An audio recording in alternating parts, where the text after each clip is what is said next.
Hello guys, কেমন আছেন আমার সম্মানীয় ভাই আপুরা? আজকে আমাদের বাড়িতে রান্না হচ্ছে বেগুন দিয়ে, আর হলো এই দেশের কুচা বলে, এরা কুচা মাসি বলে, বাদিনজা কুচা। আর এই জায়গাতে হলো বাঁধাকপি দিয়ে মাসি, বাঁধাকপির মাসি আর কি, ভিতরে চাল, মাংস। আর এই জায়গাতে ভুট্টা সিদ্ধ দিব, এখনো দিইনি। এখানে দোরা বলে, ভুট্টাকে দোরা বলে, পরে সিদ্ধ দিব।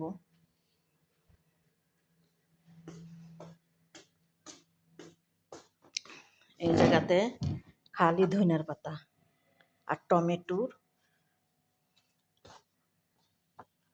এই যে টমেটোর,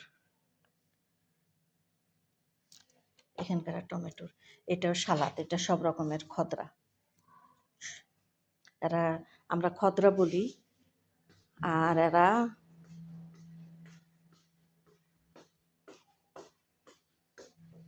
এখানে সব রকমের আছে। আর এটা সস বানিয়েছি দুইটা সালাদের জন্য, লেবু আছে, লবণ আছে, আর একটু গোলমরিচের ফাঁকি দিয়েছি, একটু রসুন দিয়েছি ছেঁচা, ব্লেন্ডার দ্বারা পিষা। এই আজকে আমাদের বাড়িতে আজিমা। মাশাআল্লাহ, সবাই ভালো থাকেন। আল্লাহ।